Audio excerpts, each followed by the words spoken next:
تو میں اس کی اس ایکٹیویٹی کی تعریف کر رہا ہوں، نہ کہ اس کے عقیدے کی. بالکل صحیح. علی بھائی مجھے یہ بتا دیجیے، ہم یہ سنتے ہیں کہ میدان کربلا میں قافلہ حسینی کے مد مقابل علیہ السلام 9 لاکھ یزیدی فوج تھی. کیا باقی یہی تعداد تھی؟ 9 لاکھ نہیں ہے، 22,000 کا لشکر تھا. 9 لاکھ کی تو ضرورت ہی نہیں تھی. ہم سنتے ہیں مجالس میں 9 لاکھ 9 لاکھ کا مجموعہ، میرا خیال 56 ملکوں کی فوجیں. نہیں 56 ملکوں کی فوجیں کہاں سے آ گئی؟ 56 سنتے ہیں ملک کہاں؟ اس ٹائم تو ملک ہی نہیں تھے بھائی. بنو امیہ کی ایک حکومت تھی، اوور آل شام میں بیٹھا ہوا تھا یزید.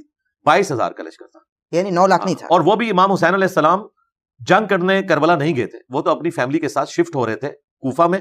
وہاں سے آپ نے ایک پولیٹیکل سٹرگل لانچ کرنی تھی اور اس کے بعد جو ہے یزید کو تخت حکومت سے ہٹانا تھا. لیکن اس کی نوبت نہیں آنے دی.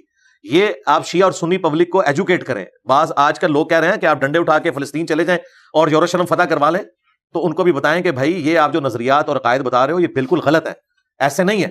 بالکل صحیح ہے، ٹھیک ہے، بالکل ٹھیک ہے. حضرت حسین ابن علی جو ہیں وہ جنگ نہیں لڑنے گئے تھے، وہ شفٹ ہو رہے تھے کوفہ. وہاں سے انہوں نے سٹرگل لانچ کرنی تھی، جنگ ان کے اوپر مسلط کر دی گئی. کربلا میں جنوں کی فوج بھی آ گئی تھی اور ان کا سردار ظافر جن بھی سرکار حسین سے منتیں کرتا رہا کہ مجھ کو اجازت دیجیے. پتہ نہیں جی ہمارے علم میں تو ایسی کوئی بات. ظافر البتہ المعجم الکبیر طبرانی میں ہے، ام سلمہ نے جنوں کا نوحہ سنا تھا حضرت حسین کی وفات کے اوپر، وہ رو رہے تھے. بالکل ٹھیک ہے. مجھے بس آخری 2 سوال ہیں، میں آپ کی خدمت میں رکھ رہا ہوں انتہائی ادب اور عاجزی کے ساتھ. آپ مسکرا رہے ہیں، یہ آپ کا سٹائل ہے یا جان بوجھ کے ایسے بولتے ہیں؟ نہیں سٹائل ہے. اچھا سٹائل ہے. آپ مجھے مسکراتے ہوئے بہت خوبصورت لگتے ہیں، قسم سے واللہ باللہ تعالی. آپ بھی اچھے لگتے ہیں، مسکراتے ہوئے تو ہر بندے ہی اچھا لگتا ہے. مگر آپ کم مسکراتے ہیں نا، یعنی مسکراتے ہیں نظر کم آتے ہیں. ڈاکٹر اسرار صاحب کی آپ نے کوئی مسکراہٹ والی ویڈیو نہیں دیکھی ہوگی. اگر میں مسکراتا نہ ہوں تو اس وقت دنیا میں سب سے زیادہ میمز میں میری ویڈیوز یوز ہو رہی ہیں. مسکراتا ہوں تو تبھی استعمال ہو رہی اچھے ہیں. لگتے ہیں. اگر میری حصے مزہ نہ ہو تو کبھی بھی میمز نہ بن سکے.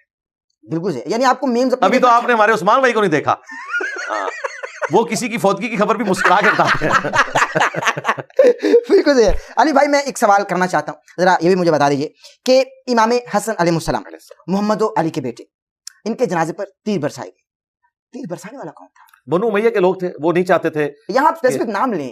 بنو امیہ کے لوگ یہ کیا؟ مروان کو گورنر مدینے کا بنانے والا کون تھا؟ حضرت معاویہ رضی اللہ تعالیٰ عنہ. تو الٹیمیٹلی یہ سارے تیر برسانے ان پر نہیں پڑتے؟ نہیں، انہوں نے تو یہ نہیں کہا کہ آپ تیر برساؤ، لیکن ظاہر ایک فری ہینڈ تو دیا ہوا تھا، تو بدماشی تو کرتے تھے. امام حسن کے ساتھ حضرت معاویہ پوری زندگی حسن سلوک کرتے رہے. انہیں مال غنیمت میں جو خمس تھا وہ دیتے رہے. یہ شیعہ بھی مانتے ہیں. باقی چند ایک معاملات میں اگر مس ہینڈلنگ ہوئی ہیں وہ ایک الگ بات، لیکن اوور آل حسن حسین کے ساتھ ایٹیچیوڈ حضرت معاویہ کا بہت اچھا تھا. اور ابھی آپ نے بدماشی کا لفظ بھی یوز کیا کہ بدماشی تو تھی ان کی حضرت امیر معاویہ کی. نہیں، بدماشی میں نے کہا لفظ استعمال کیا. ابھی تو کہا کہ کس کے لیے کہا؟ میں نے اس کی بات کی ہے، مروان کی بات کی. تو مروان کو بدماش بنانے پر کس نے مجبور کیا نا؟ ظاہر ہے گھیرا تنگ کرنے کا کس نے کہا؟ اس میں سے نکالنا کیا؟ نکالنا کچھ نہیں ہے، لیکن لوگوں کو ظاہر ہے کہ آپ رضی اللہ بھی کہتے ہیں نا. جو رضی اللہ تو ہم نے ثابت کی، لیکن سوال لے لیجیے. جو محمد کے بیٹے علی کے بیٹے کو بے دردی سے قتل کریں، جنازے پر تیر برسائیں، ایسا ہوا ہی نہیں کبھی تاریخ میں. تاریخ نے دیکھا ہی نہیں. تاریخ کی اتنی ظریفی ہے کہ ایک بار جنازہ گھر سے چلا گیا، وہ واپس گیا ہو، مگر پھر سے واپس لے جایا گیا جنازہ گھر میں. آپ مجھے یہ تو بتائیے کہ تیر اگر برسائے گئے تو وجہ کیا تھی؟ کیوں تیر برسائے گئے؟ اور تیر برسانے والے کو رضی اللہ کہا جائے، یہ دوہرا معیار ہے. دیکھیں پہلی بات ہے، آپ جیسی سچی شخصیت سے یہ تقاضا نہیں کیا جا سکتا. تیر برسانے والے کوئی بھی صحابی نہیں تھا. واقعہ کربلا میں کوئی ایک صحابی ثابت کریں جو یزید کی فوج کی طرف سے آیا ہو. جنگ صفین میں چند صحابہ موجود تھے مولا علی کے خلاف لڑنے والے، لیکن کربلا میں کوئی صحابی نہیں تھا. امام حسن کے ساتھ اس طریقے سے غلط ایٹیچیوڈ کرنے والا کوئی بھی صحابی نہیں تھا. یہ سب صحابہ کی اولادیں ہیں جو ڈیویٹ ہوئی ہیں. رہا یہ تیر برسانے والا، یہ ایک تاریخی واقعہ ہے اور ہم اس کو درست بھی مانتے ہوئے اگر گفتگو کریں تو یہ مروان بن حکم جو مدینے کا گورنر تھا، یہ بیسیکلی اس کا کرنا تھا. اما عائشہ نے تو حجرہ رسول میں امام حسن کو دفن ہونے کی بھی اجازت دے دی تھی. اچھا جی بالکل. اہل سنت کے ہاں اگر آپ نے پوری تاریخ پڑھنی ہے پھر ہمارے اہل سنت کے ہاں تو یہ تاریخ میں لکھا ہوا ہے. لیکن مروان نے مخالفت کی. ٹھیک ہے، جنازہ بھی مروان نے پڑھایا. اگر مروان کے کچھ رشتہ دار بھی بتائی جاتی ہے جناب سیدہ عائشہ سے. کیا شیعہ بتاتے ہیں؟ پتہ نہیں کون سی رشتہ داری ہے، ہمیں تو یہ پتا ہے انہوں نے مروان کو کہا تھا کہ تیرے اوپر اور تیرے باپ کے اوپر لعنت کی تھی نبی اسلام نے. بالکل صحیح، بالکل. ان کا تو حضرت معاویہ کے ساتھ بھی ایٹیچیوڈ بہت سخت تھا حضرت عائشہ کا. تو مسند احمد میں حاکم میں موجود ہے کہ تو ڈرتا نہیں اس بات سے کہ میں کوئی بندہ مقرر کروں اور تجھ پہ چھپ کے حملہ کرے جو کچھ تو نے حجر ابن عدی کے ساتھ کیا. تو حضرت عائشہ تو جب انہیں پتہ چل گیا تھا جنگ جمل کے بعد کہ یہ سب کچھ حکومتی معاملات میں ایک ڈیویشن ہو رہی ہے تو پھر انہیں پوری گیم سمجھ آ گئی تھی. بھائی یہیں سے سوال، حجر ابن عدی سے سوال، یہ ہے نہیں سوال لیکن یہ کرنا چاہتا ہوں. وہ یہ تو بھائی پھر سوال نہیں بس آخری محرم میں کبھی بات کریں. سوال ہی دو آخری محرم میں پھر بلا لیجیے گا نا، پھر محرم میں یاد کروں گا. آخری 2 سوال یہ بتائیے کہ جناب حجر ابن عدی کے آخری الفاظ یہ تھے کہ معاویہ قیامت کے دن میں تیرا گریبان پکڑوں گا. پولیس رات پہ ملاقات جب ہوگی تو گریبان پکڑوں گا، یہ حجر ابن عدی کے الفاظ ہیں. تو اگر جناب امیر معاویہ جنتی ہیں تو جنتی کا گریبان پکڑے گا بھائی؟ قرآن میں تو آیا کہ جب ہم اہل ایمان کو جنت میں داخل کریں گے تو جنت میں داخل ہونے سے پہلے ان کے دل میں جو ایک دوسرے کے بارے میں غل ہے وہ نکال دیا جائے گا. ٹھیک ہے. تو یہ ان جنرل موجود ہے کہ وہ جو غل ہے، ایک دوسرے کے بارے میں نفرت ہے، وہ اللہ ہی نکال سکتا ہے، انسان نہیں انسان کے دل سے نفرت نکال سکتا. اسی طریقے سے المصنف ابن ابی شیبہ میں کہ میں امید کرتا ہوں کہ جنگ صفین میں میرے ساتھی جو شہید ہوئے وہ جنتی ہیں اور معاویہ کی طرف سے آنے والے بھی جنتی ہیں، پھر اللہ کے حضور مقدمہ میرے اور معاویہ کے درمیان طے پائے گا. تو ایسا ہو سکتا ہے اہل ایمان کے درمیان کوئی چیز آ جائے. مصنف ابن ابی شیبہ میں فضائل صحابہ احمد بن حنبل کی کتاب میں کہ سورہ ہجر کی آیت نمبر 47 کے کانٹیکسٹ میں حضرت علی کہا کرتے تھے کہ میں اللہ سے امید کرتا ہوں یہ آیت میرے، طلحہ، زبیر اور عثمان کے بارے میں کہ اللہ تعالیٰ جنت میں جانے سے پہلے ہمارے دلوں میں ایک دوسرے کے بارے میں اگر کوئی غل آ گیا وہ نکال دے گا اور ہم جنت میں آمنے سامنے تختوں پر بیٹھے ہوں گے. تو انسان ہے نا، انسان اپنے دل سے کسی کے بارے میں کوئی چیز خود نہیں نکال سکتا، اللہ ہی نکال سکتا ہے. مرے ہوئے کے بھی ظاہر ہے، جو دنیا سے چلا گیا اس کے بھی ظاہر ہے. انسان کچھ نہیں کر سکتا نا، اپنے اوپر قادر تو نہیں ہے. ٹھیک ہے، صرف زبان پہ کنٹرول کر سکتا ہے، وہ ہم نے آج تک کیا ہوا اللہ کے فضل سے. رات دل کا معاملہ تو ہم کہتے ہیں، لوگ ہم سے پوچھتے ہیں کہ کیا آپ حضرت معاویہ سے محبت کرتے ہیں؟ ہم کہتے ہیں بالکل. جتنی مولا علی حضرت معاویہ سے محبت کرتے تھے نا اتنی ہم بھی حضرت معاویہ سے محبت. بہترین جملہ دیکھیں، یہ چھکا ہم سے پہلے یہ کسی کے دماغ میں نزول نہیں ہوا تھا. میں نے کئی ایک سوالات ان کو قیامت تک کے لیے دفن کر دیا اور یہ یقین کریں یہ اہل بیت سے میری محبت ہے کہ اللہ کی گہری مدد میرے ساتھ آتی ہے. یہ جملے میں نے سوچ کے نہیں بولے، اسی وقت دماغ میں کوئی بات آ گئی اور پھر بدی میری زبان سے نکل گیا. بہترین جملہ جی. سالم الدین کے پاس جا کر میں نے یہ جملہ آپ کا کوٹ کیا، انہوں نے کہا کہ یہ کیا بات ہوئی؟ اس سے بڑی کوئی بات نہیں ہو سکتی کہ ہم حضرت معاویہ سے اتنی محبت کرتے ہیں جو حضرت علی کرتے ہیں. کیوں کہ علی سے محبت نہیں رکھے گا مگر مؤمن، علی سے بغض نہیں رکھے گا مگر منافق. حضرت علی کے پیچھے تو قرآن و سنت کھڑے ہوئے ہیں، ہم تو بھائی حضرت علی والا عقیدہ رکھتے ہیں اور حضرت علی کا وہ عقیدہ ہے جو نبی اسلام والا ہے. سبحان اللہ. ہاں جی، یہ مسلم میں حدیث ہے. حضرت علی جب 100 اونٹ لے کے آئے نا یمن سے حجۃ الوداع کے موقع پر، تو حضرت علی سے نبی اسلام نے پوچھا بھی تو نے کیا نیت کی تھی؟ حج قران کیا، تمتع کی؟ انہوں نے کہا میں نے کوئی نیت نہیں کی تھی، میں نے کہا تھا جو میرے نبی کی نیت وہی میری نیت. پھر کہا اب تم نے جو ہے نا احرام نہیں کھولنا. حضرت علی کا تو اوڑھنا بچھونا یہ تھا کہ جو حضور کا عقیدہ، اور ہمارا عقیدہ یہ ہے کہ جو علی کا عقیدہ وہ ہمارا عقیدہ. سبحان اللہ. امام محمد مہدی جب آئیں گے ان کے ہاتھ میں علم ہوگا، علم کا رنگ کیا ہوگا؟ کالا سیاہ ہوگا. جو اہل بیت میں سے امام محمد مہدی علیہ السلام کو سپورٹ کرنے کے لیے خراسان سے جھنڈے نکلیں گے، وہ کالے سیاہ جھنڈے ہیں. مسند احمد میں حاکم میں روایت. تو اگر شیعہ اپنی چھتوں پہ اگر اسی نسبت سے سیاہ علم بلند کر لیں تو برائی تو نہیں؟ اس نسبت سے تو کیا نہیں کیا ہوا. دوسری بات یہ کہ شیعہ کا جھنڈا تو ریڈ ہوتا تھا، کالا تو اب بنایا انہوں نے، پہلے تو ریڈ ہوتا تھا. مگر پرانے ابھی بھی امام حسین علیہ السلام کے گنبد کے اوپر ریڈ کلر کا جھنڈا. ہاں تو وہ ریڈ جھنڈا چلا تھا. یہ تو سیاہ جھنڈے نے تو شیعہ کی جدوجہد کو نقصان ہی پہنچایا. مگر علی بھائی ایک سوال ہے کہ یہ غم کی طرف چلے گئے بجائے جدوجہد کرنے کے. بہرحال پھر بھی سنیوں سے زیادہ دلیر ہے جدوجہد میں، دلیر ہیں بالکل دلیر، لیکن نسبت سے رکھا جا سکتا ہے ویسے امام محمد مہدی کی نسبت سے سیاہ جھنڈا. جب امام محمد مہدی آئیں گے تو پھر دیکھیں گے. اس طرح کہ ہمیں کوئی قرآن و سنت میں دلیل نہیں ملی کہ آپ نے پہلے جھنڈا لگا کے رکھنا ہے، ورنہ تو مولا علی نے بھی لگا لیا ہوتا کہ مہدی کا انتظار ہو رہا ہے. صحیح ہے. آخری سوال آج کے پوڈ کاسٹ کا علی بھائی آپ کی خدمت میں کر رہا ہوں. اللہ آپ کو سلامت رکھے، حیات خضر عطا فرمائے، بہترین دلائل کے ساتھ بات کرتے ہیں اور میری رات دن آپ کے لیے بہت ساری دعائیں ہوتی ہیں. یقین کی ہماری بھی آپ کے لیے بہت ساری دعائیں ہیں، کیونکہ جو آپ نے بھیڑوں کے چھتے میں ہاتھ ڈالا ہوا ہے ہمیں بھی آپ کی سیکیورٹی کی فکر رہتی ہے. آپ سے دعاؤں کی درخواست ہے. اب مجھے یہ بتائیے کہ دعوت کا کام جاری و ساری رہے، مگر آپ نے اپنے بعد کوئی انجینئر تیار کیا ہے جو اس علمی کتابی مسئلے پر بیٹھے گا؟ اللہ آپ کو سلامت رکھے. دعا کی تعداد میں الحمدللہ ہمارے ہر اسٹوڈنٹ ہی ہے اسی اکیڈمی میں. دیکھ لیں اگر ہمارا ہر اسٹوڈنٹ ایسا نہ ہو تو دنیا کے سارے مولوی بیچارے میرے خلاف جمعہ کیوں پڑھا رہے ہیں؟ کیونکہ ان کے علاقے میں انجینئر موجود ہیں. ادروائز تو انہیں ضرورت ہی نہیں تھی. دیکھیں ایک بندہ وہاں بیٹھے ہوئے نیپال میں، بھوٹان میں، یورپ میں، امریکہ میں، ہر جگہ. آپ میرا یہ دعویٰ ہے آپ کے کیمرے کی وساطت سے پہلے بھی کہ دنیا کی کوئی مسجد نہیں ہے جہاں اچھا یا برا میرا تعارف موجود نہ ہو. پہنچ گیا ہے نا. اور ہمارے اسٹوڈنٹس آپ کو ہر جگہ نظر آئیں گے، وہ نظر آ رہے ہیں اور وہ ان مولویوں کے گاٹے فٹ ہوئے ہیں. انہیں بتاتے ہیں کہ دیکھو یہ لکھا ہوا ہے، تم کہتے ہو ہم قادری ہیں تو عبد القادر جیلانی تو رفیع الدین سے نماز پڑھتے تھے. تو ہم نے جو امت کو ریفارم کرنا تھا وہ اس پلیٹ فارم سے کر دیا. باقی یہ اللہ کا ڈیسیژن ہے کہ مولانا اسحاق صاحب کے بارے میں یا ڈاکٹر سرار کے بارے میں مودودی صاحب نے کبھی سوچا بھی نہیں تھا کہ میرے جانشین یہ بنیں گے. کوئی رشتہ نہیں ہے، نہ یہ دونوں ان کی جماعت کے رکن. ڈاکٹر سرار صاحب تو چھوڑ ہی گئے تھے جماعت، لیکن ان کی قرآن کی خدمت کی لیگیسی کو ڈاکٹر سرار لے کے چلے اور خلافت و ملوکیت کی جو خدمت تھی اس کو مولانا اسحاق آگے لے کے چلے. مولانا اسحاق صاحب نے سوچا بھی نہیں تھا کہ انجینئر صاحب کے ذریعے یہ آگے کام چلے گا اہل بیت کے دفاع کا. یہ کسی نے سوچا نہیں ہوتا، یہ اللہ نے اپنے بندوں کو اٹھانا ہوتا ہے. بالکل صحیح. علی بھائی بہت قدردان ہوں آپ کا، بہت مشکور ہوں آپ کا. آپ نے قیمتی وقت عطا فرمایا. اللہ آپ کو سلامت رکھے، اسی طرح بہاریں لگائے رکھیں. ناظرین کرام اسی کے ساتھ اپنے میزبان ڈاکٹر احمد نصیر کو اجازت دیجیے. ہمارے چینل کو سبسکرائب کر لیجیے گا، بیل آئیکن کے بٹن کو پریس کرنا ہرگز ہرگز ہرگز نہ بھولیے گا تاکہ آپ ہمارے آنے والے لیٹسٹ اپڈیٹ سے محظوظ ہو سکیں. دیجیے اجازت. اللہ حافظ.